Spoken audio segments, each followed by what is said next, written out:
Right, welcome to the DPNR meeting for the 18th of August, everybody.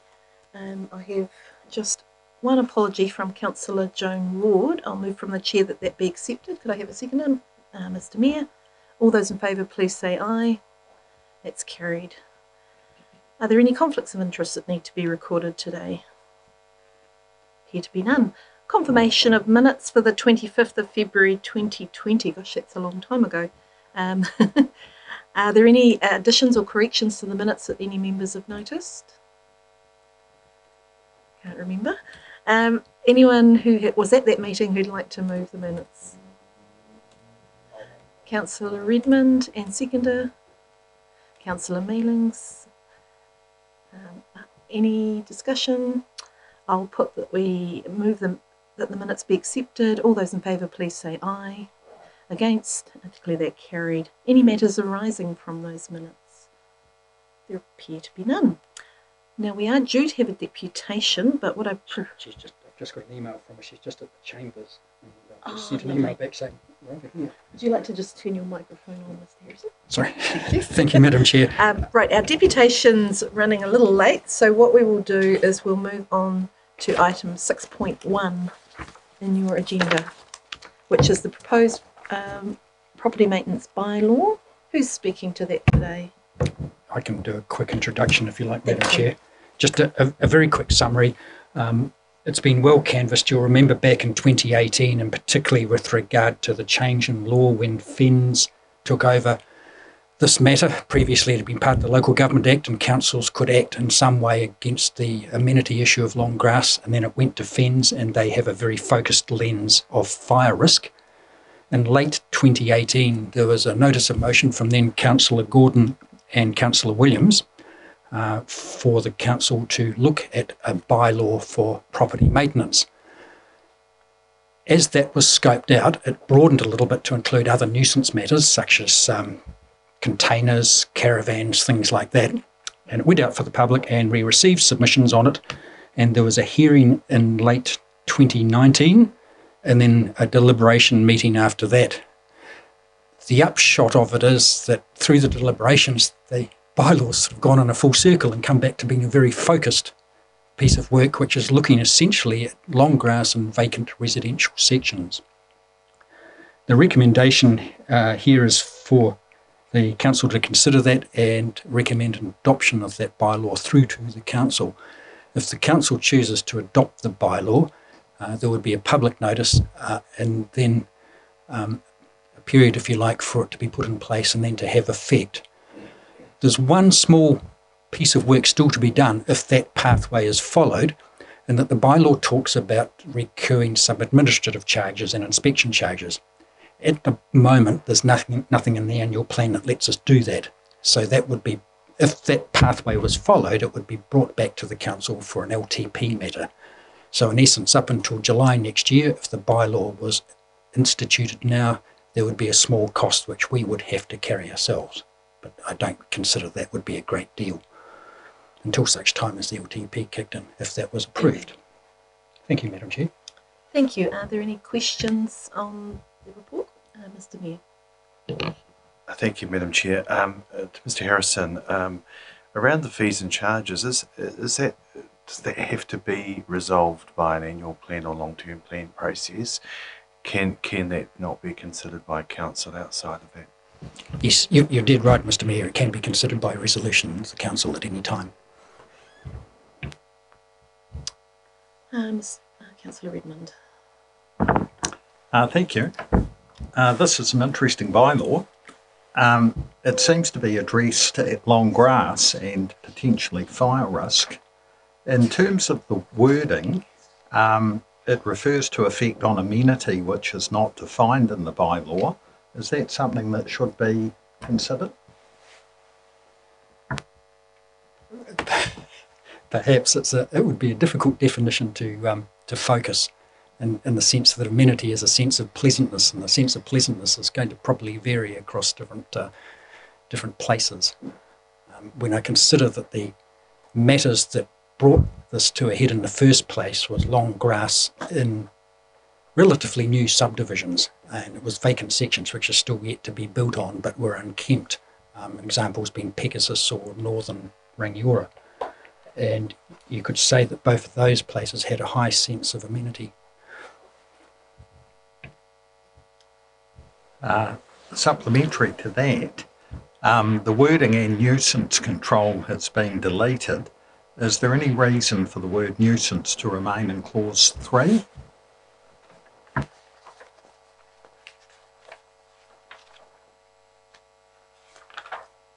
While I turn to the bylaw,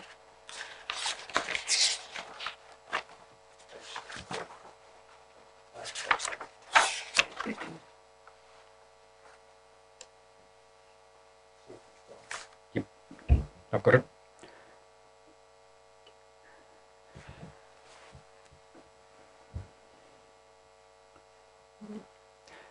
There possibly could be an element of nuisance from some overgrown sections.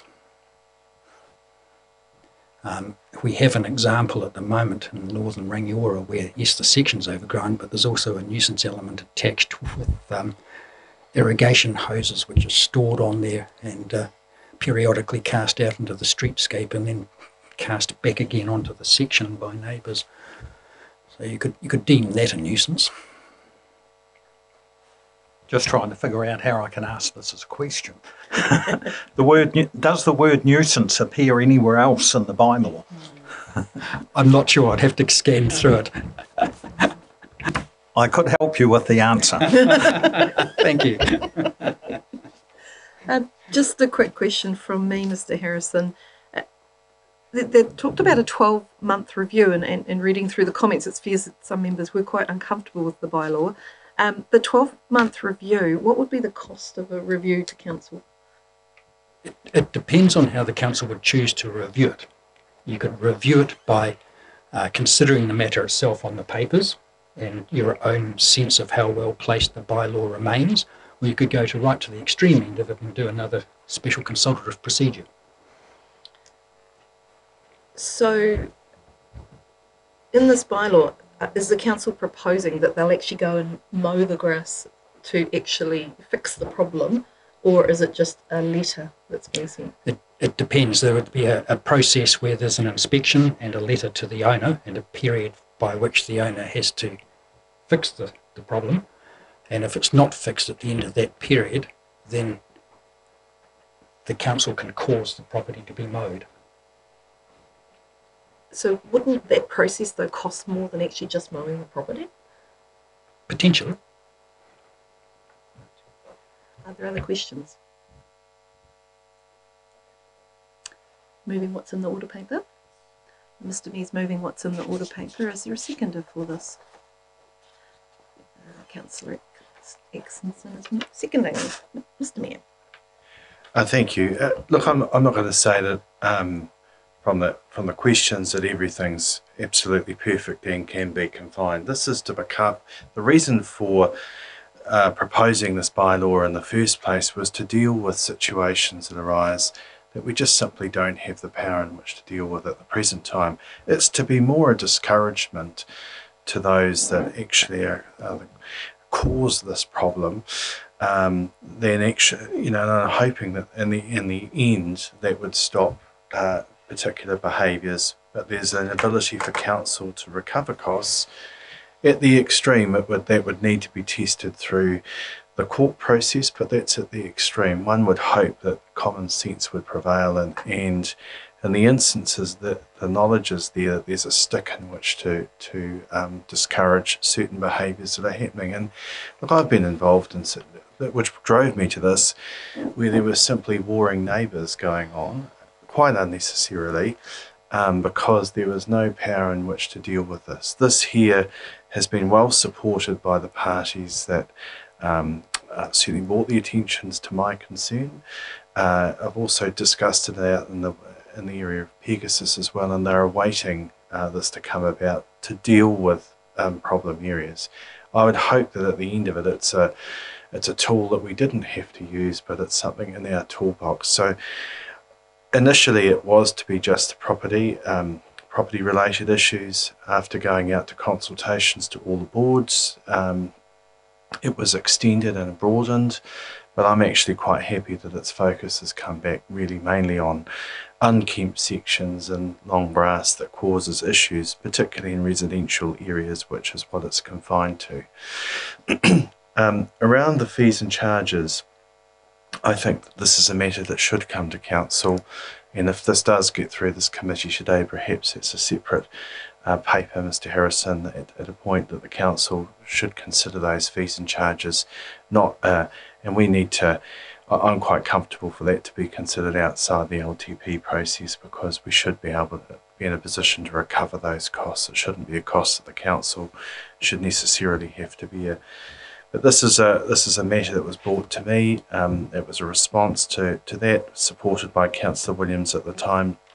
I'd just like to thank the hearing panel for the work that they've done, considering the deliberations that they've gone through in this matter, and I just urge the committee to support it. It's a common sense way forward that hopefully acts as a deterrent rather than something that we actually have to enforce with a bit of luck.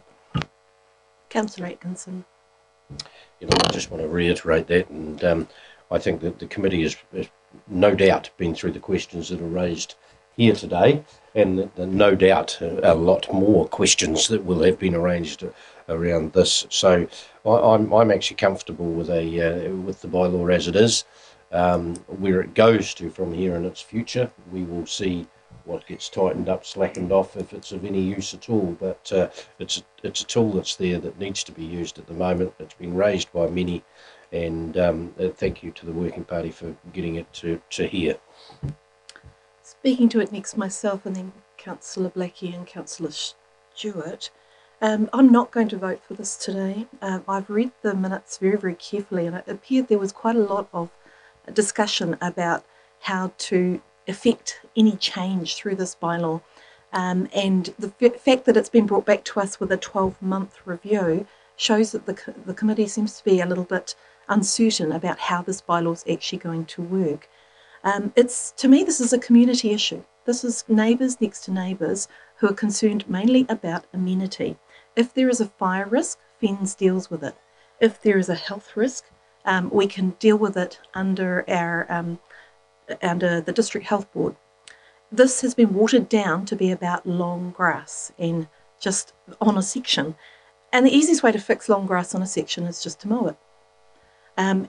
Now, we've been told that it's illegal for council to enter sections just to mow the grass. But we've also been told that the cost of going through this process and going through the bylaw, going through a review, and now with fees and charges to come into it to try and actually bring some money back to council for the costs incurred, it would be cheaper just to go and mow it. Now, a lot of these landowners we're dealing with are absentee landowners. They live overseas, a lot of them, and they have had letters sent to them. They have had requests to have the grass done through some avenues such as Pegasus, through the Pegasus property owners. And in other areas, neighbours have talked to them. So I don't believe letters are going to make any difference. If we really thought that this process was going to make a difference, I'd be voting for it. But the cost is too high. It's overly bureaucratic. If a neighbour is worried about long grass, the easiest situation is for them to go and mow it. And I'm not thinking that any person who's an absentee landowner that's not actually going to reply to any letters that have already been sent is going to complain about someone actually going over and fixing the problem. We've only had 7 official complaints in the last 3 years. 7 complaints. And we're spending thousands of dollars on enacting and reviewing and then resubmitting on a bylaw. I believe this is a waste of money. And under the current COVID environment, we should not be wasting money. We should not be engaging in neighbour wars. And we should not be enacting a bylaw that's going to have absolutely no effect. Councillor Blackie. Yes, Madam Chair, you raised some points there, and we did debate those. This might appear to be simple, or simplistic is probably a better word, and that it wasn't at all. The three of us spent a lot of time on it, and we wound up where it is because of the factors that we can't control. And okay, we get that the bylaw system is what it is. There were too many things were in almost a too hard basket, like urban versus rural. You you can't control long grass in a rural situation. You just can't. We talked about it for half an hour. And things like we removed other things like containers and cording and all the things, because either another statute covers them or something, or another rule covers them. And we left I asked Nick to leave the word nuisance in there just once, just to cover our butts, because it deliberately keeping it wide, because a nuisance is what we decide can be a nuisance. If there's no word in there at nuisance, then, as you've said, it's all about long grass only, and I didn't want that to happen. So yes, it's simplistic, and I'm quite comfortable with the year review, because it is a trial run. But I can assure you that having a whole lot more stuff in there, we debated that at huge length, and we couldn't make that work. So we have narrowed it down, but I'm comfortable with that. Councillor Stewart. Thank you, Madam Chair. I tend to side with your own view about this, even though I sat around the panel and went through, as Councillor Blackie articulates, all the various permutations of this, and we have come down essentially to a long grass in urban areas bylaw. But in saying that, can you just, a question I have here, 4.5 on page 2, creates a habitat suitable for vermin to live and breed. Surely that would be under the Health Act rather than here.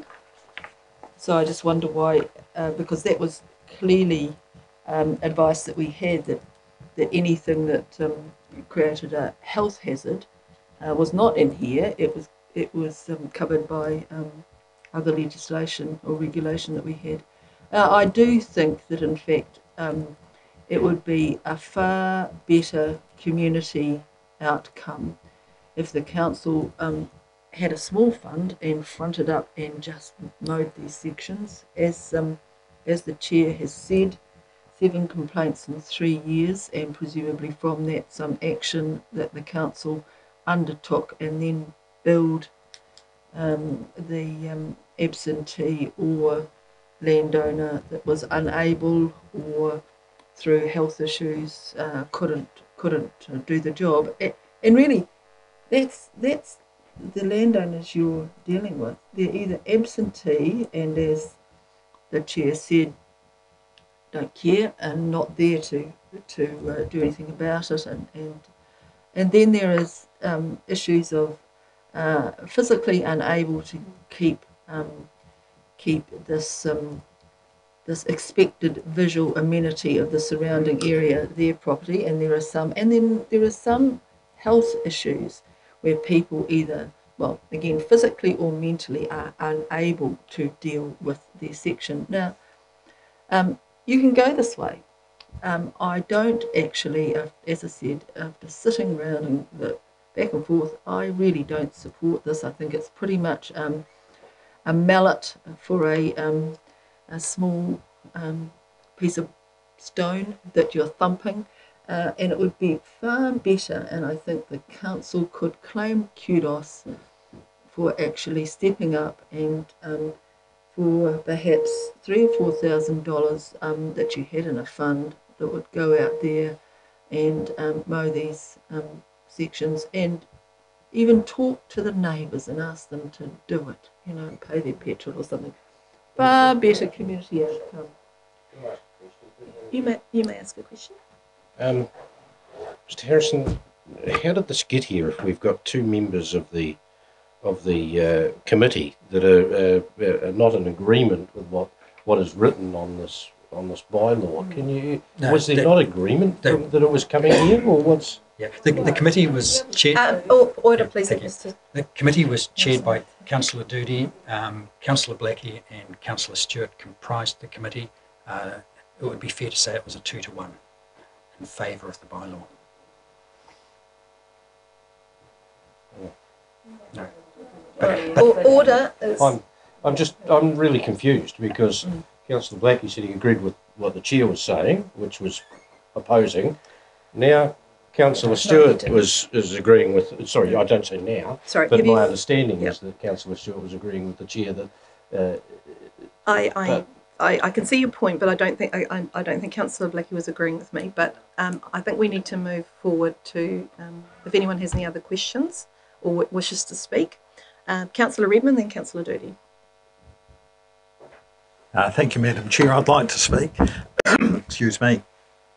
Generally, I'm supportive of a bylaw to address the mischief, and in this case, the mischief does appear to be urban long grass and the fire risk that may go with it. But my only issue really relates to the definition of long grass. It's not really defined in my mind, and it does include a habitat suitable for vermin to live and breed. Well, I mean, how on earth are you ever going to enforce this bylaw when the definition is pretty vague? You could sort of drive a bus through it, I think. In law, it would possibly be void for uncertainty if a prosecution was ever commenced, because what is amenity to you and to me, it may be different to what it is to Councillor Atkinson. I would like to see the definition tightened up, and it would be quite easy just to say grass over 12 inches high or 24 inches, come up with a standard. What is long grass?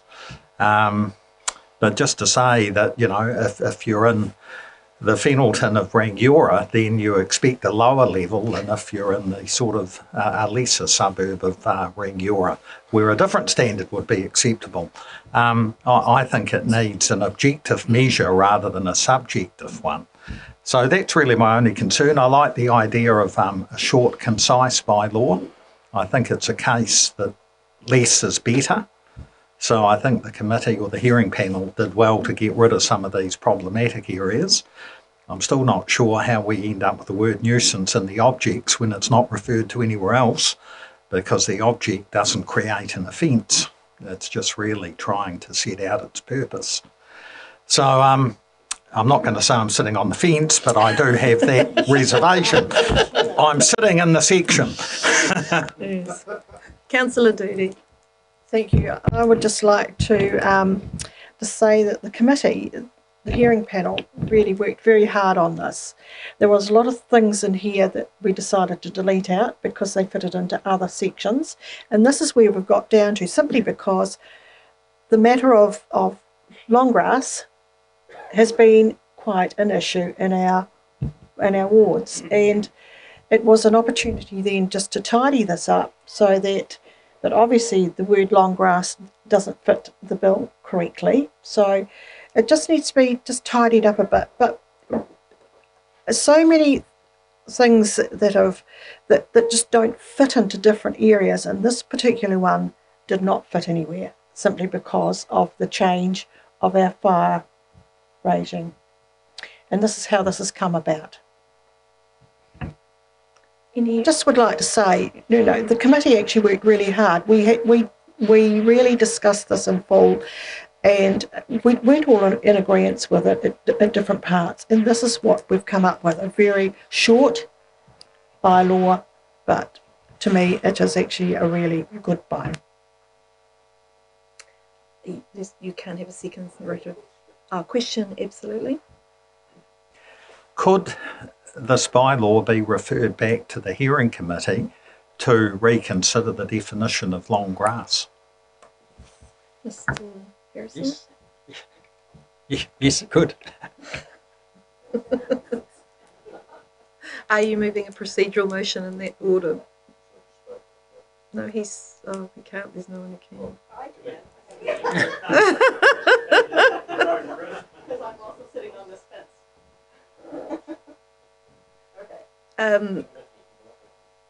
Yeah, committee can, I think, or at least I'll allow it that he will be able to move a procedural motion. And my understanding of standing orders is that you can move a procedural motion at any time. Well, in that case, Madam Chair, I would move that the bylaw be referred back to the hearing committee to reconsider the definition of long grass in clause 4.5. And the nuisance aspect as well, or? Well, I can live with nuisance. It doesn't add anything to it. All right. It's just a word in So there just that is the long- meaningless. So you're just limiting that to the reconsidering of the long grass. I think as far as the bylaw goes, 4.5 is the issue. Right, and you seconding that. Now, this is a procedural motion, so there's no discussion or debate on it. It's simply a vote of the committee. So I'll put that. All those in favour, please say aye. No, nobody speaks. Oh, for the procedural motion? Yes. And against? That's carried. I'll declare that carried. It's now referred back to the hearing committee. Councillor Blackie. Can I ask a question? Could you take us out into a workshop? The committee could make this decision in 60 seconds now, if you want me honest to. I'd prefer it was done properly actually and came back to the next meeting. I'm sorry, but that's what we've actually moved, is for it to go. Yeah, thank you. Because we've actually got another meeting following this one, I'm afraid. All right. Well, but you can reconvene. I understand. It could go back to council, yes. Right. Sorry, moving on from that one, we still haven't seen our deputation. No, she hasn't responded. Obviously, that's all right. So we'll move on to 6.2. Thank you for your patience with that debate. On Heritage Biodiversity and Ecological Fund, we have Kate's coming to present to us.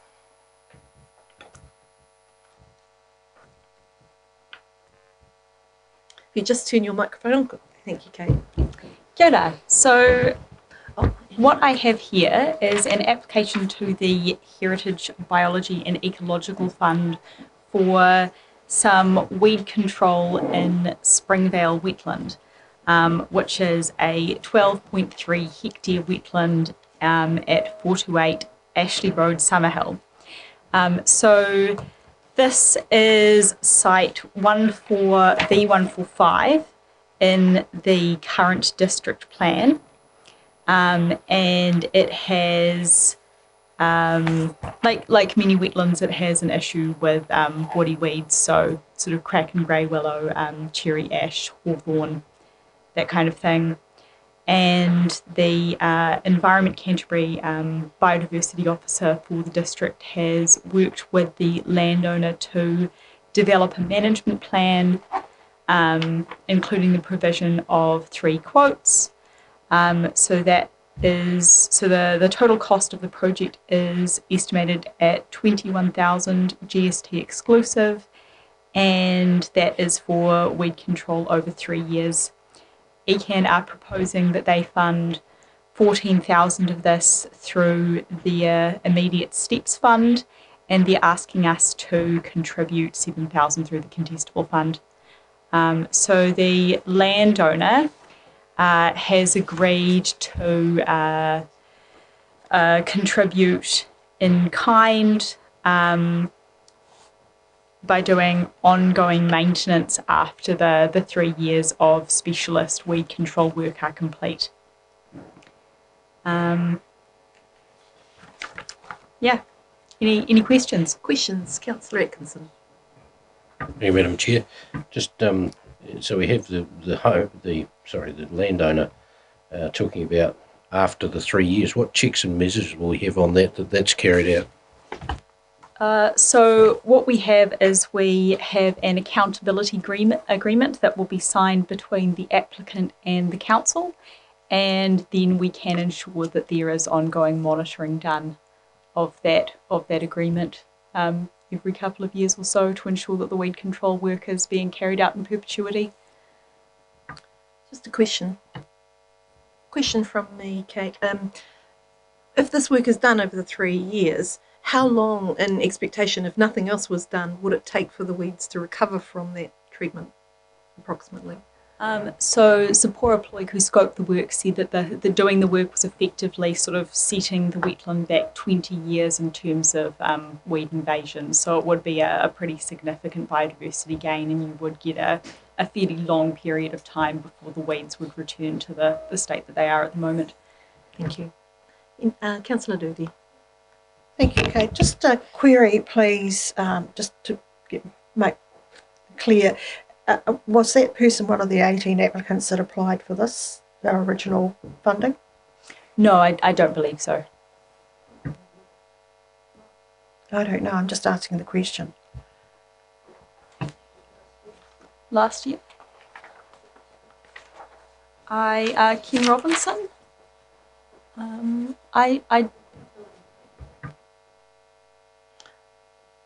Sorry, I can don't think we need check another that. discussion, but there were more than one in that area, I believe, from my understanding. I would appreciate, please, clarification, Getting please. checked, Thank you. absolutely. Yes, Are I there can any- do that. Thank you. Are there any other questions of the report, Councillor Atkinson? Around the allocation for immediate steps, they've actually got that. So they actually have a full plan that will cover immediate steps funding. Yes, correct. So immediate steps have Yep, funded okay. that, and there is a full plan. Thank you.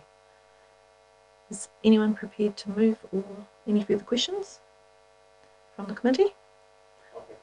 Councillor Atkinson moves. Is there a seconder? Councillor Redmond. Councillor Atkinson. Oh, look, this is the diversity fund sitting there. Been sitting there for a while, and clearly bringing Kate on board has moved some things forward, and we're it's clearly where it should be and working well. So if you can gain the immediate steps funding, actually gives me confidence that we should be putting our heritage fund in towards helping this happen. I'm always concerned with an in-kind of after 3 years actually happening, because while we enter these things in good faith, and I have no doubt of these people at all, they could sell the farm tomorrow if you like, and it could disappear into the world of nothing. So I'm always a little concerned around that, but the biggest thing for getting rid of these weeds is not getting rid of the weeds, it's the maintenance that happens afterwards and the ongoing stuff. Councillor Redmond. Thank you, Madam Chair. I'm pleased that ECAN are contributing 2/3 of the cost. We're only being asked to contribute 1/3 from a fund we have designed for this purpose. So the cost is minimal, and it appears the benefits will be significant. So it's not an area of woody weeds that I know too much about.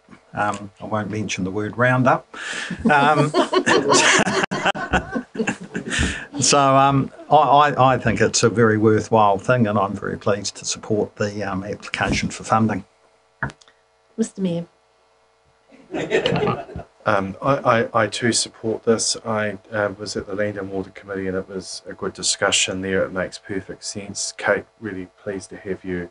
Obviously, you've been on board for some time, but we've been waiting, I guess, your involvement to take this fund and what its purpose is to the level it needs to be. We had a number of submissions about that over the years, about making sure that we use this fund for what its purpose should be broadly, more than just heritage, but to utilise biodiversity and ecological means. So I'm really pleased to see this here and in full support. So thank you for your work on it.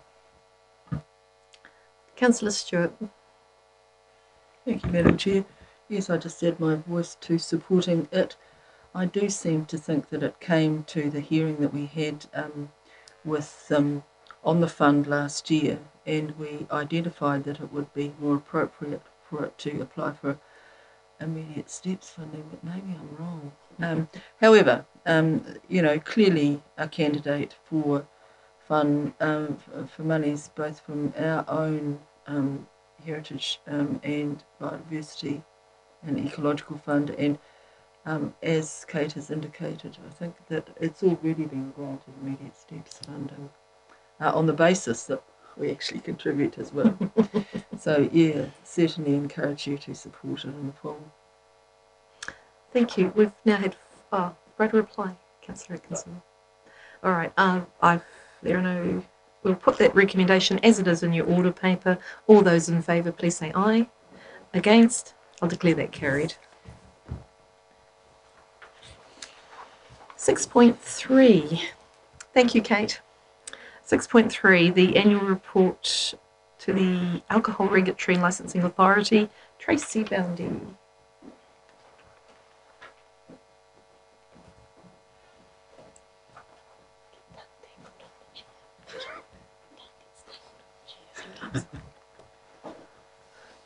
Welcome, Tracy. Right. Has the report been read by all? It's open to questions, I suppose. Is there anything you'd like to highlight at this stage, or just straight into questions? There's not probably a lot of highlights, aside from the fact that we now have Councillor Redmond on board, and one of the recommendations is to get him approved as a commissioner at a later date. Are there any questions of this report? There appear to be none. Is there a mover? Mr Mayor moving. Councillor Atkinson seconding. Mr Mayor. Just to say, firstly, thank you, Tracy, for the report, but also to thank the committee for all the work that's done. There's a high amount of time that goes in, and particularly from Deputy Mayor Atkinson, who spends a lot of time working with our staff to make sure that we've got the appropriate regulatory and licensing work going on. So, and I know how much work goes in there, so I'm very appreciative of that.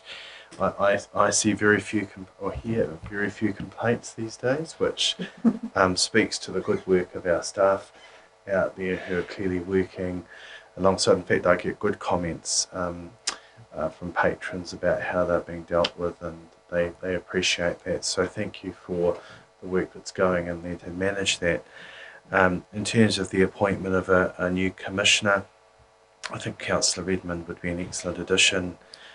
He brings wide skills as a retired lawyer, but also a wide community knowledge. So I think he will make a fine addition to the licensing committee. So I have no hesitation in supporting the recommendation and thanking staff and, as I mentioned, the committee for the work. Councillor Atkinson. I just want to thank the staff and their support that they give the DLC. Everything that we do is always supported, and supported well. And certainly Nick, Tracy, Raj, Heidi and Sharon look after us fairly well in that space. So I just think that the whole DLC and the way in which we interact with the other authorities is extremely important to its success in the community.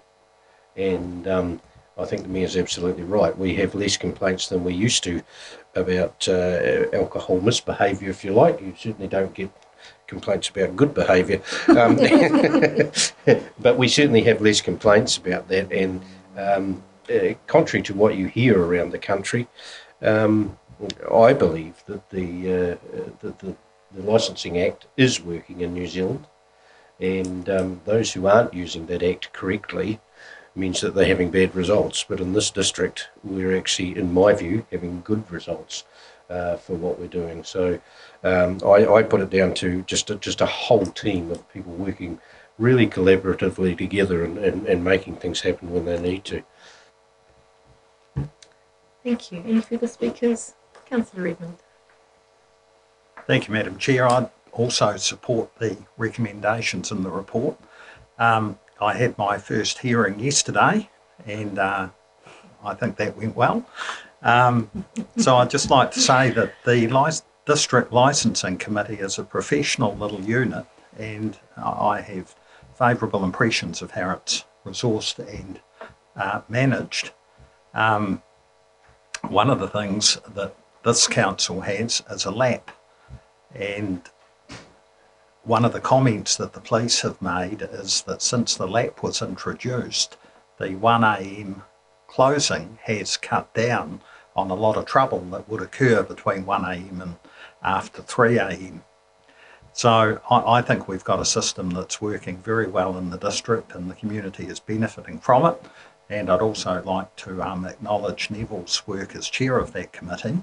And I'm sure he puts in a lot more work than I've actually observed behind the scenes. So I'm very pleased to support this report and the recommendation and the report to ALA. Thank you. Councillor Doody. Thank you. I would also like to concur with it, to say thank you very much for the staff for working with us and training us and encouraging us to do training online. So it's a very important committee, and the more training that we do, the better. So say thank you And welcome. Welcome. Any further speakers? Right a reply, Mr. Mayor.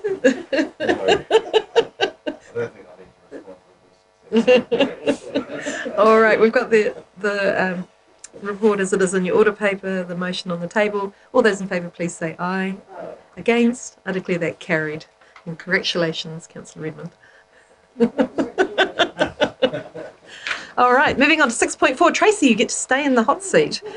So this is the dog control, much more exciting. Let's go to opposite extremes. Right, dogs. I'm just reading through this if there's anything that kind of jumps out. Otherwise, I'll open it to the councillors or Madam Chair for any questions. Any questions of the dog control report? There appear to be none. You'll get off very, very lightly there today. Is someone happy to move the report?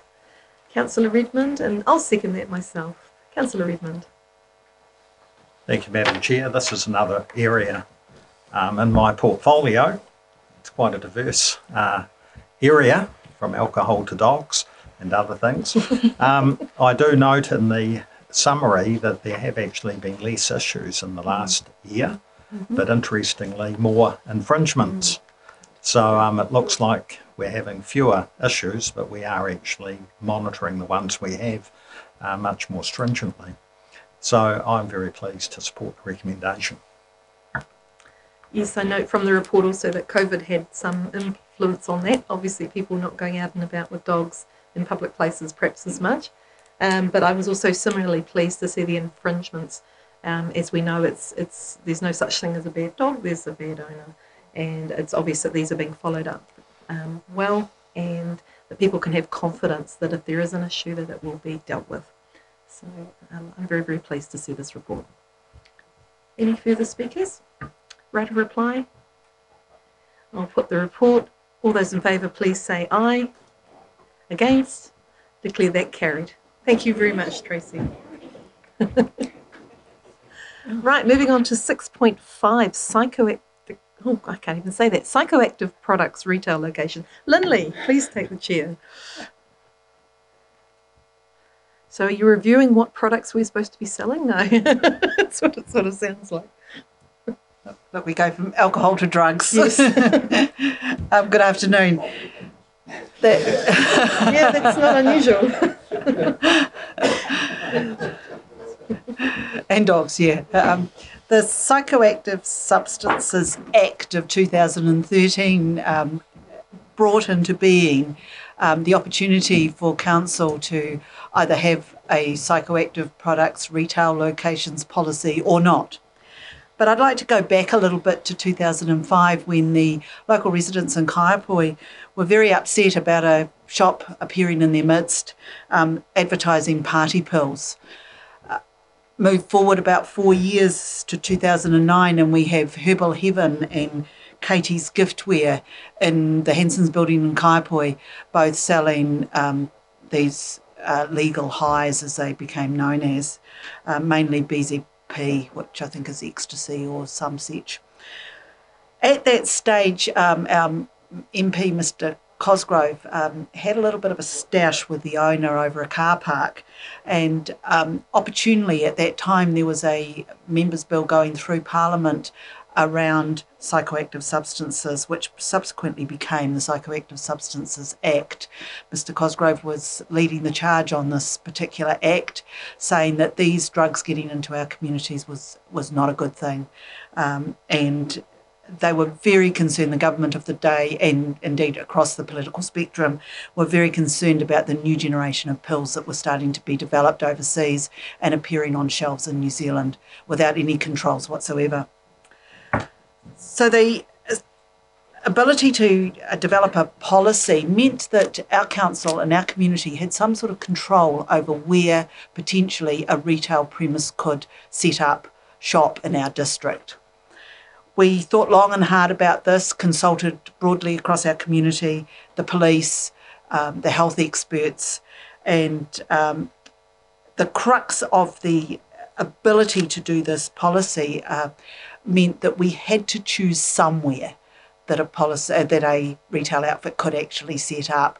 Under the Act, we were not able to, in effect, ban a premise from the district. Now, our community was very hot on that. When we did our consultation, they said, we actually want you to ban it and we want you to lobby central government to say that these products will be banned in New Zealand.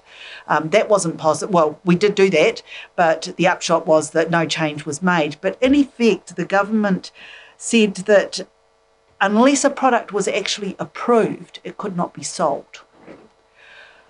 To date, not one single product has been approved. At the time, we had one application in our district for a warehouse or a wholesale outfit to be set up in Tuahiwi. That was the only application I found on the ministry's website for our district. But as I said, not one single product has actually been approved in New Zealand for sale. So in reviewing this policy and recommending no changes, I believe that what we have is sufficient. Our mapping of our sensitive sites and the potential areas we could have a retail outfit set up is reasonably tight, as you'll see from the map. It also gives us the ability to review that map any time that we receive an application. The police originally wanted any premise to be right opposite their building and behind where the garage is, so they could actually keep an eye on it from upstairs. That didn't quite work, but they're very strong on the idea that any premise that we put in should be able to be under surveillance very easily. So I'd be happy to answer any questions if anyone's got any questions on this policy, and Councillor Atkinson's got the first question. leave it to you. I actually have a couple of three, actually, and I'm not sure which end of the table will answer these, whether it's Nick or Lindley, but there are actually some fundamental questions around the policy and whether we should be reviewing it now and how nimble we are with it. You just explained we can alter the map whenever we want. Given that there's a referenda in front of New Zealand, and my understanding of the Act as it's going to be presented to Parliament is that councils will have no say in where I'll call it a legal high shop will go. But I'm not sure whether you call it a legal high tavern or what it is. My question is that would this be better held off with no changes until such time as that Act is either enforced or not, so that we could or not make the appropriate adjustments to this policy to cover off what the referenda is asking New Zealand to do, because we do not have, we don't have a DLC, if you like, because government is going to tell us where these can go. Lindley, you've got an answer to that. This is actually a statutory review. We have to review our policy within the 5 years, and this is within our 5-year period. Right. So we are obliged, and even though we're proposing basically to just roll it over with no change, but you're quite right, we can review it at any time we want to. But this particular review is a statutory review. If we don't review it, we are then in limbo and we have no control over where any of these premises go in our district. Mr. Harrison has a just to support Lindley, but also Councillor Atkinson's question is the council could at any time by resolution choose to review this again.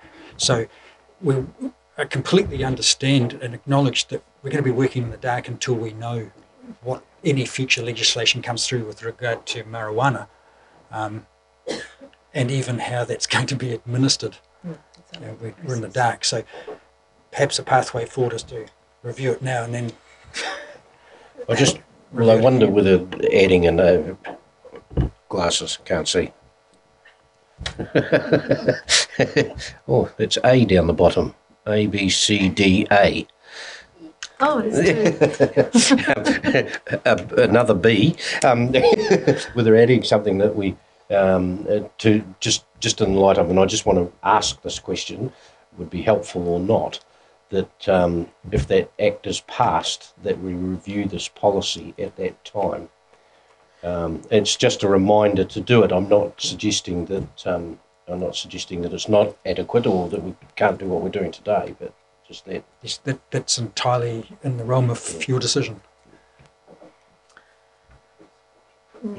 Councillor Redmond. Thank you. I think my question's been partly answered. It was going to be, in the unlikely event marijuana is legalised, does this bylaw, is marijuana a psychoactive substance, which I suspect it may be, and if so, does it fall under this bylaw? And the follow-on from what Councillor Atkinson was saying. So your question, sorry? Would this bylaw control the location of the sale of marijuana? I suspect not. I would imagine there'll be a whole raft of legal things around the legalisation of cannabis for sale. There's no indication at this stage of how the government's is planning on doing this. Whether it'll be something like a local alcohol policy, whether we might have a cannabis committee set up for monitoring, it's really hard to say. Or whether it's going to be a national direction, which I hope.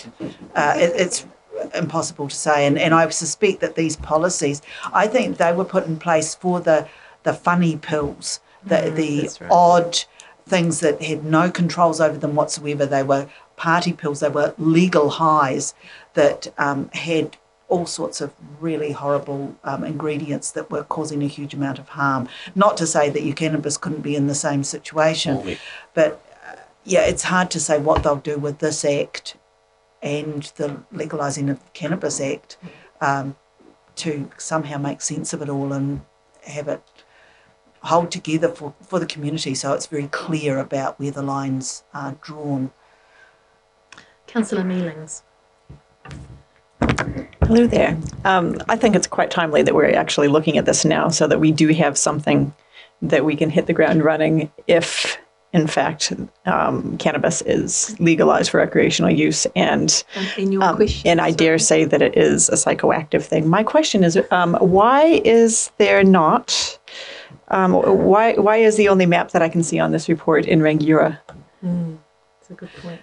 After our consultation last time round, we discussed at length with the community about where potentially they thought we could have a retail outlet for selling legal highs. The Kaipoi community was very strong on rejecting their town centre as an opportunity place for one of these premises, having been burnt previously. Oxford equally, the young people, particularly in Oxford, were adamant that they did not want one of these shops in Oxford, and Rangiora drew the short straw. But also, as just natural surveillance, we had a good-sized police force here. Police were very happy to concentrate it all in one area rather than spread it across the district. They wanted it controlled, contained, and where it could be monitored easily and effectively. So Rangiora is the only place where it could be, not to say that there are no controls on other places. Yes. Thank you. That's what I wasn't sure about. Thank you. Mr. Mayor. Lindley, just on that Councillor Mailing's question, which is a good question actually, what consultation have we had with our boards on this review of this policy? At the moment, we haven't been to the boards. It's come to you, and I think number E is that the report and the policy will be circulated to the boards subsequent to this meeting. My question then would be, do you and Mr. Harrison, do you think we should be consulting with our boards first before agreeing to this policy being adopted? Given that's a difficult one, and why I say difficult, because I remember back to the first round of consultation back in 2015, and there was extremely thorough consultation back then, and there were some very firmly held views around the district, so that in essence that ended the only possible location, if you like, for the application of this policy was a small area in the centre of Rangiora, the only place which could fit in the setback distances from any sensitive site. I'm struggling to think that that has actually changed over the last 5 years. Do we actually have to have a defined location? Yes, we do. We do? We do by law. By law, we have to. We Yeah. can't escape having a location. That's that's a requirement of the Act. Okay, thank you. Any further questions on that? Oh, just one more from me. So I keep forgetting I've got that on. And it's a slightly sideways question. Vaping and sales of vaping, what is that covered under, particularly for like high school students and so on? Interestingly, I thought about that as well. Vaping, the addictive substance in vaping is nicotine, Yes. and you can buy various strengths of the nicotine. The other thing that goes into a vaping cigarette or apparatus is a flavour, a food flavouring, and that's actually controlled by the Food Act. And theoretically, that flavouring does not have any other substance in it. It should be completely harmless and controlled by the Food Act. So nicotine's your only product in there that is of an addictive type thing. So it does not come under this particular act. And although not desirable around our sensitive sites and school children, it's not covered by this particular So act. it's covered by the sale of tobacco. Is that correct or not? I'm not sure. My research that I did wasn't clear. I would imagine it would be. Has its own. Would it be possible to give some information on that? 'Cause Certainly. that's certainly been a point of interest in our community that's of concern to some parents. Right, thank you. Any further questions on this particular report, and is someone prepared to move something? You'll move it as in the order paper? Well, Yes. bottom A becomes E. Yes. Mr Mayor will second. Councillor Atkinson. Look, this is, oddly enough, we're right smack bang in the middle of the consultation of this the first time, which in a lot of places was not that pleasant. In saying that, some of the people who sold these substances actually turned up to the consultation to have their say, which was really interesting. Nothing has made it through, if you like, the process of becoming a legal substance. However, they still are there and sold until they are proved they are not. So they still exist, and they're still there. And there's a couple of places. There's one in Hornby, one in the mall in the Palms, that actually sell these substances until such time as they are proved to be a substance in which they can't sell. And all that happens is these people just move to the next substance, produce that again, and until such time as that's proved to be a substance, they continue to sell it. So it's actually, we actually need this, or otherwise it can still happen within our communities.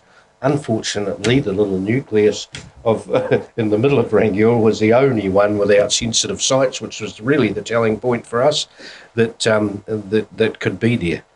We probably should have done this in committee, and then no one would have known that site by now even exists. So I say that tongue in cheek, but another way of control, I suppose. My questioning around the cannabis laws are that it is psychoactive by its definition, and if you read what the government has on its site in the referenda and the bits that have been introduced to Parliament so far, it is absolutely correct that the government are indicating that they will control it and that they will tell people where it's going. And that concerns me greatly, especially in light of the report that the DLC has just put to this committee. It concerns me greatly that a government can come in, and a government, and we've had this with Three Waters, we've said it many times, the government told us through the earthquake, we don't know our community, your community, you need to deal with them in your recovery plans because you know them best. However, When it comes to these things, they put them over the top of us and almost remove us from the exercise. Now, that exercise isn't here yet, but if you read the paperwork that's there, and it does come, they can actually decide for us, if someone wishes to take a shot, where it's going to go. Now, of course, it has to pass first for that to happen. I was trying to think of if we could be prepared and whether this will cover that or not, and we won't know until that's passed. I mean, that's absolutely true. But I would suggest that it's probably a really good starting point for us to, if we have to fight back, because I'm not saying you wouldn't book a cannabis tavern in the middle of town. I mean, well, that's what they are. I mean, never look overseas at what they are. That's what they are. So I'm not saying we wouldn't do that, because it would be something that's legal, and it's pretty hard to stop something that's legal going somewhere. But under this, we may be able to do something if it was the pressure from the community was something that we felt we needed to deal with. So that's the reason for my questioning around there, and I just want the committee to be aware, and certainly our regulatory department, that I will be keeping my eye on that legislation and where it goes and what it does, so that in between DLCs, psychoactive substances, all of those, that we actually do have a say as a community as to what can happen in the future. Mr. Mayor. I think I support the recommendation. I thank Lindley for the work on this. I hadn't appreciated the area in Rangiora was confined, and we actually had to have one in a set area within the district, and I guess thank the Rangiora community for taking one for the team. I really do hope that it doesn't come to us having one of those stores here. I don't personally like them. I don't like the the harm that potentially causes to young people on taking such substances, or that it becomes an entree onto other things. But I appreciate there's national legislation governing it. My understanding with the referendum is that it's non-binding, the referendum that the government's got out, so that'll be out on cannabis reform or legalisation of cannabis. So it'll be interesting to see if it is agreed, whether or not a potential government will, and what they will do with that referendum, and given it's a guide on the public sentiment, and it seems to be, from some polls you see, quite evenly balanced in terms of its opinion, but we will see where people vote on that, and I'm not going to express a particular view on mine on that, but it's just, I think Councillor Atkinson's absolutely right. We need to be contemplating that if it does happen, and then what our response would be here at a local level, and that's something we would need to deal with appropriately at that time. Vaping, I think that was a very good question from Councillor Barnett, because I've certainly had a lot of questions about it, particularly having been involved in some of the discussions with a retailer and not a retailer, a landlord, and the potential of it coming into the main street in Rangiora. There is a store, a dairy that sells it now. It was looking to be a bit more front and centre, and right in the centre there, which, you know, rightly so, a number of retailers were particularly concerned about its effect. So I don't personally have a problem with people that vape. That's their choice. Just would rather the stores not front and centre in our prime area, in our main streets, which was the concern that was expressed to me. So look, support the policy. Good work, Lindley, and as we've indicated, that we'll keep an eye on the other changes which may come about through parliamentary processes. Thank you. Just speaking it to myself, I support exactly what the other speakers have said. I think we could be distracted by the cannabis referendum. It's going to be a very long process. There have to be an act put together, would have to be debated. It would depend on the MMP status of the government. So we've got a huge long process, but it's definitely good to keep it in mind. However, it's not relevant to what we can do under this policy. So therefore, it's we've got to get this one done. So we've got to get it completed. I take the Mayor's point that it's often, I do prefer things going to Community Board first, because we get a feeling of the sentiment. However, this policy, there's absolutely no change from when it was done 5-6 years ago. And so, and we've gone down to the absolute minimal that we possibly can under the law. So I believe that perhaps the Community Board would feel quite frustrated that they can't actually change that. and it will be unlikely to result in a major change. So I am comfortable at this point that it's just circulated to them. The point that Councillor Atkinson made, though, about substances just suddenly coming out and they're not approved, I think that's a major failure of central government, and that should be reported through to them. It's something they are not policing, obviously, well enough to keep our communities safe. And I think this law should have actually been given some sort of local teeth so that we could actually help with that process through our community services and our links with social services. However, that isn't in our realm, and we are not mandated to do it. So this is all we can do, and it's the best of a bad bunch. So thank you very, very much, Lindley, for all the work that you've done on this policy. Any further speakers? Right of reply? Yeah, look, just that last point, Madam Chair, that about the stuff being tested, if you like, or being legal until it's tested otherwise. It's the Ministry of Health did take that on, and they did fight that in court, and so did the government try to pass legislation, but it was proved that you actually cannot do that. You cannot. It's like proving guilty until such time as you're proven innocent. They must prove that it is a psychosubstance in the first place, and they must prove that it can cause harm before they illegally write it off. Thank you. Thank you for that. I'll put the motion as it is in your order paper. All those in favour, please say aye. Against? I'll declare that carried. Thank you very much, Lindley. Right, quick stretch. We're on to 6.6. We're doing well, guys. The 6.6, Matt is speaking on this one, on the submission to private plan change, RCP 29, the Somerset Villages. Thank you, Matt. Thanks all, and firstly apologies from Sam, who is really looking forward to presenting this today, but she's unfortunately sick, so I've stepped in for her. Just in terms of referring to the report, I wouldn't mind just if I could take you through some comments on paragraph 3.7 in respect of the MPS for urban development, which has advanced quite rapidly on from the time that we wrote this report and that we first talked to you about potential council submission. So essentially the MPS comes into effect on the 20th of August, and the key effect for the submission that we're looking to confirm today is the requirement that district plans can't have any minimum car parking provisions.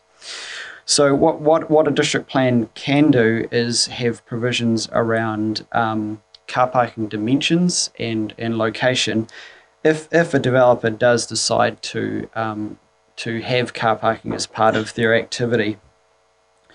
So what that essentially means is, as a result of that MPS coming into effect, the timing of the plan change hearing for this proposal is going to be such that we're going to need to give some weight to that parking provision on the NPS.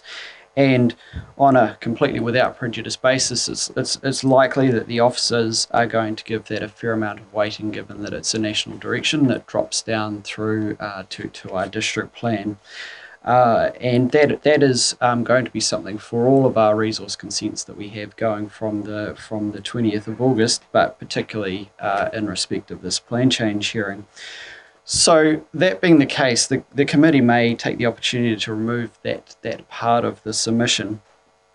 The practical effect of that is that staff will essentially make that amendment to the submission and then confirm that it is lodged if indeed the committee also decide to confirm this decision today.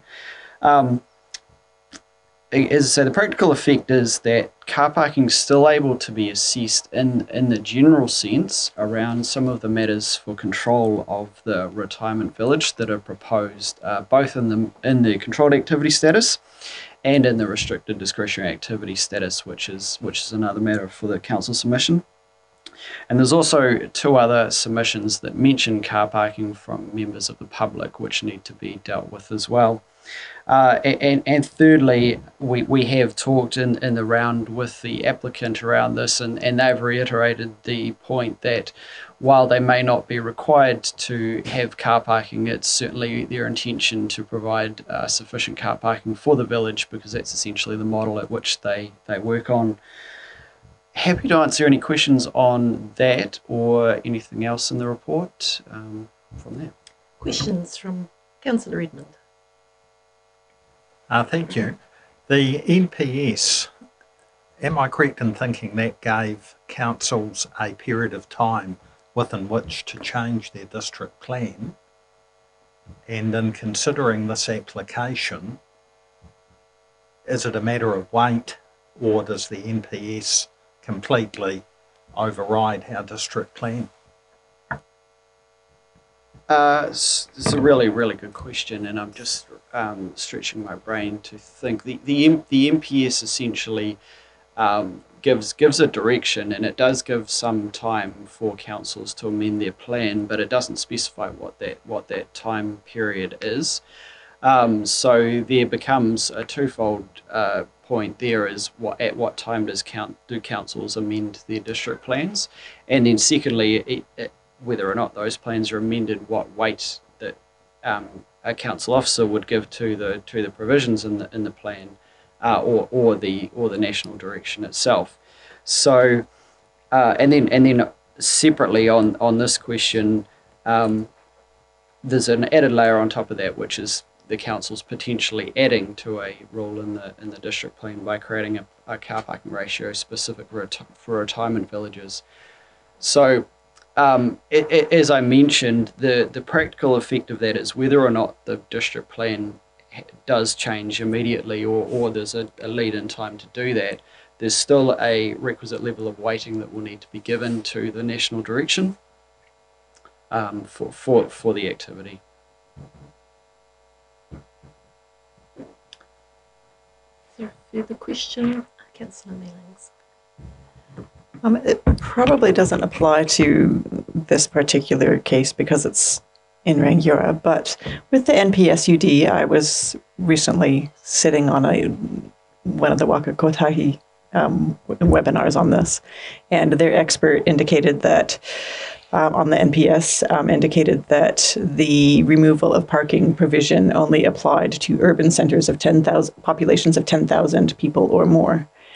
Do you know anything about that, or have you seen anything that would indicate that that is the case thus far? And so if the downstream result of this, floodgates-wise, is that we have to remove them, or, yeah, sorry, I'll let you speak on that. No, that's great, and it's a good opportunity for me to probably address the slightly wider question about what happens to the removal of car parking.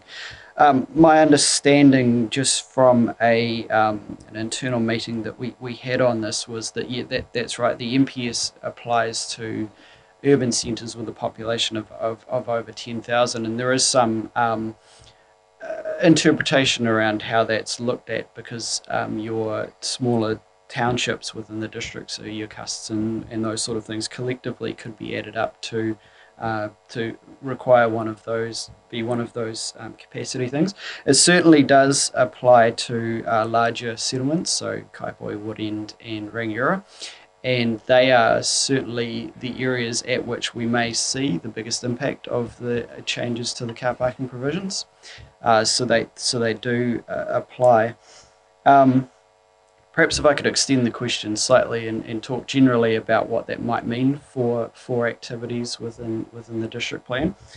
We've had a cast around and sort of looked at what impacts there would be in terms of developments. Certainly for the Rangiora and Kaipoi town centre, there are some provisions within the plan that would already allow us to look at things ancillary to car parking that relate to that. So there's on-site works, urban design outcomes, loading space and that sort of thing. So there's still a level of control within the district plan.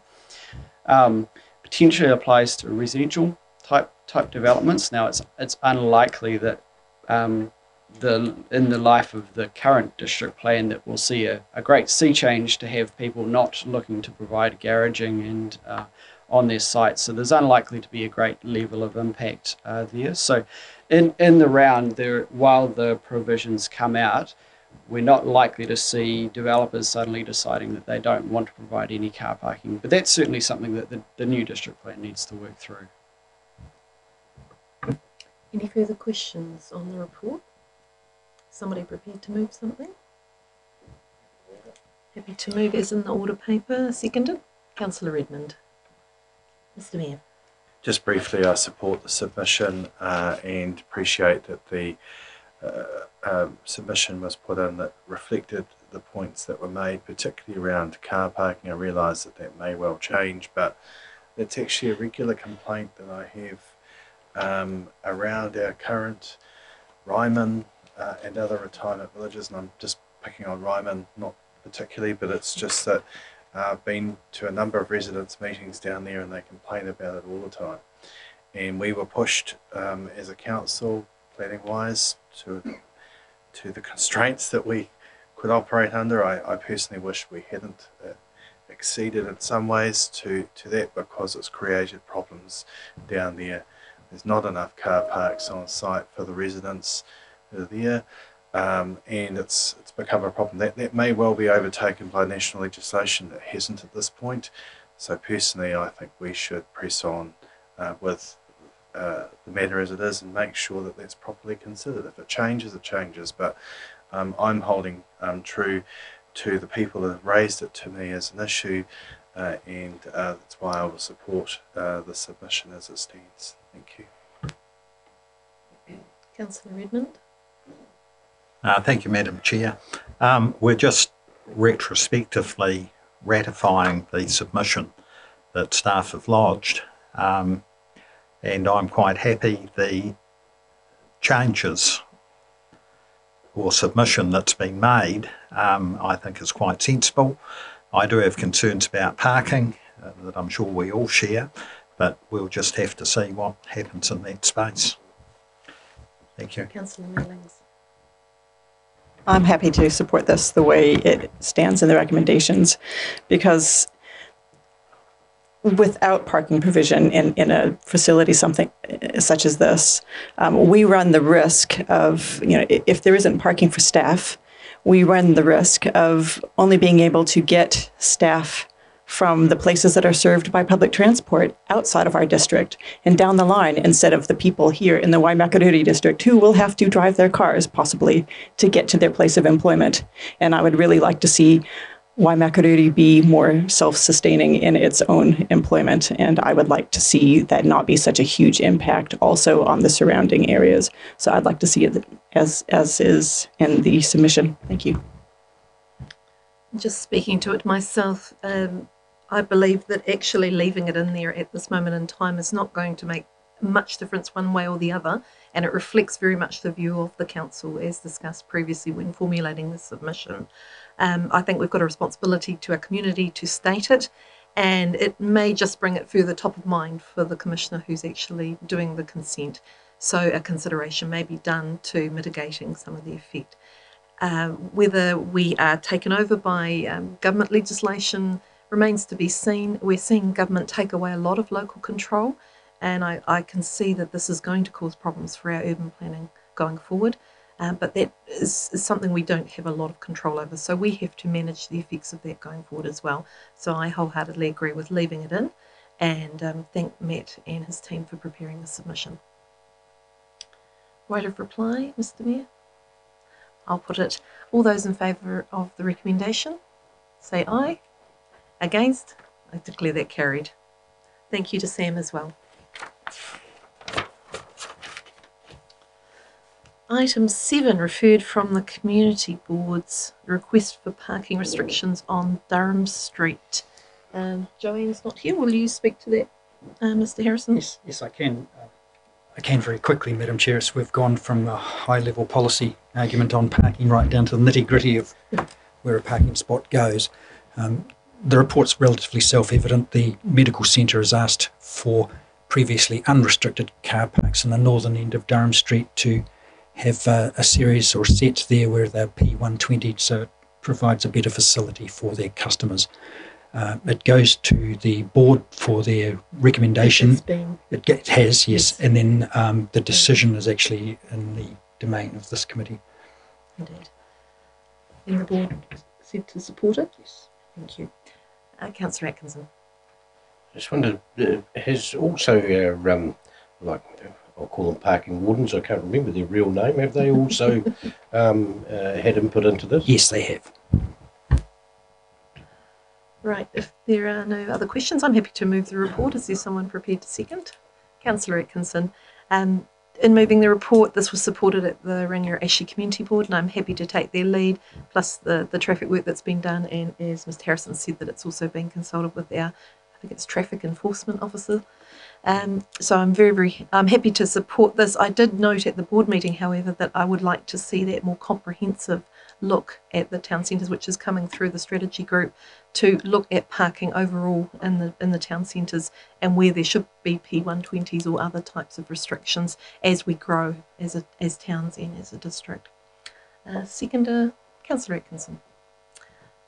Nothing to reply to, I'll put it. All those in favour, please say aye. Against? I declare that carried. 7.1, number 8 is a memo from Bev Shepherd-Wright. We're just receiving that, Mr Harrison? Yes. Thank you. Mrs Shepherd-Wright wrote a letter to the committee just expressing her concern about late night noise from essentially contractors working in the road reserve. So we had contractors marking the road, contractors picking up rubbish, and also contractors who are putting up street decorations. And I've attached a memo for the committee's information just with how those matters are currently addressed at the moment. So that over time there's been a change from having a general policy about hours, and those hours, if you like, have been brought into the individual contracts which manage those particular pieces of work. Are there any, I'll allow any comments that any members would like to make about the response to the resident at this point? Councillor Atkinson. Well, I suppose it's like when you want rain, when you want to do your washing. I mean, I certainly remember, and it wasn't emergency times, that we had requested around our table many times for things to happen at night for the greater good. And for me, that road marking is definitely one of them. I don't know if we've all driven through Christchurch and seen the white lines which have gone array and seem to be halfway across the lanes and all up and down the street, purely because they've been done during the day and people have driven over them. So it's done so rarely and in short periods of time that I'm afraid I believe that our original policy is personally, I believe it is absolutely adequate and staff, if it's going to be prolonged time, will bring it back to us to make a decision on whether that's something. I mean, I absolutely trust them in that. So personally, I believe that what we have, I sympathise with what Mrs Wright is saying, but I'm afraid that for the greater good, I believe that the policy is correct as it stands. Thank you. Any further comments? Right. Follow up from that, Mr Harrison and myself will devise a letter to go back to the resident. Thank you for your feedback. Portfolio updates. I'm first on the list, district planning. Just want to remind everyone that our briefing next week has been moved from Tuesday due to another meeting to the 28th of August, 11:30 till 2:30, and there will be some important things in that briefing, so I really encourage you all to attend. We are still working on the draft natural hazards provision. There'll be a briefing in September, which is following up from the maps that were accepted at council on the 4th of August. In September also they're having a hazards policy response stakeholders meeting, including some of the committee and the board chairs. And there's also a meeting on the protected vegetation list, a workshop with stakeholders and staff happening in September as well. Anything from you, Nikki, on district plan? Excellent. Regulation civil defence, Councillor Redmond. Thank you. Just covering the 4 areas. Yourself and I met with Brendan Wirramu and Nick to discuss a briefing session for this committee about the strategic view of civil defence in the district. Building towards the long-term plan, Brendan has some ideas, and I think we're actually going very well in the civil defence space. How do we grow the community's resilience? How do we engage with volunteer groups that spontaneously emerge? How do we build on other current community networks? So to try and get that kicked off, we're hoping something might happen in September and October, sort of a two-part process. And Brennan has invited Sarah Stewart-Black, who is the director of NEMA, who you may have seen on TV during the COVID-19 broadcasts from time to time. Just by the way, her nickname is Norm. Long story how she became known as Norm. And she's indicated her willingness to come down and talk to us and tell us about national directions for the Civil Defence Emergency Management setup. So Brennan's working on trying to coordinate a date, and the second difficulty is getting it in our agenda. So I've offered support to Brennan with governance to see if we can get it in. Brennan is also keen to talk about the tsunami threat. That modelling that we've discussed in the past is due out in the next couple of months. He thinks this will extend the zone where people will need to leave, and the question will arise, how do we warn those people? At the moment, we have tsunami sirens. They're quite expensive, so hence, if we were looking at putting those, and I'm not saying that that's where we're headed, there are other technologies looking at how you notify residents. But if sirens are quite expensive, so you'd be looking at 500,000 just as a ballpark. If we went down that path, so that's clearly something that the LTP might need to consider. Environmental services. There was a DLC hearing yesterday. The Ivory Bar was seeking a special licence to remain open for 3 a.m. for a 30th birthday. The inspector, that's our inspector, Raj, medical officer of health and the police were in opposition. I'm not sure whether I'm in a position to say what the decision was. I can. The committee granted the application, and the parties have just been notified, and the decision will be released later in the week. It's a bit of a one-off. I can say that I think the hearing committee was impressed with the applicant's suitability and how they've been conducting their business. Dog registration, a reminder's been posted out, and if you haven't registered your dog, you will be receiving a reminder letter. There are about 900 owners owning 1,295 dogs who have been reminded, and you will have until the end of the month to pay before a penalty applies. After the end of that month, Animal Control will start checking with owners who have outstanding fees, and if you or they don't register their dog, you get a $300 infringement notice. So, all good for revenue. The dog's ability to pay, yes. Right. Planning. Further submissions closed last Friday for Somerset, and we heard from Matt. No further submissions were received. 12 submissions, including the council, have been received. The next stage is for the planners to prepare a report on the submissions in preparation for a hearing, and that will be heard by a commissioner, of course.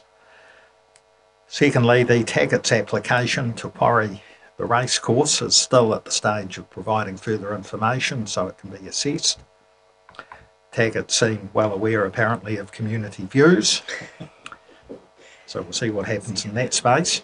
The Commissioner for Kaiapoi's Lime Living proposal, that's the large village proposed in Silverstream, the Commissioner's received all the papers from the applicant and the council, and will now determine if a hearing will be convened or not.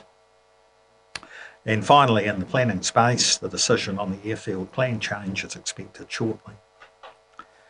Building. In July, new house consents were 54. This compares to last year with 62, so just down slightly. That number has been inflated by a surge of Ravenswood builds. So far for August, we've received 17 new house consents, which is certainly fewer than the 73 in August last year. So it may be this COVID recession, depression may just be starting to come through a wee bit later than perhaps might have been first thought. So it'd be interesting to follow those trends. The Selwyn District Council has asked for help processing and inspecting their building consents, and a council processor and inspector will be seconded to Selwyn on a month-by-month basis. So whilst we may have a drop-off this month, it looks as though it's gangbusters in Rolleston and the Selwyn District. Thank you. Thank you, Councillor Redmond, for such a full report. Councillor Ward's away. I have no questions, no urgent general business, so I will declare this meeting closed. Thank you very much for your attendance.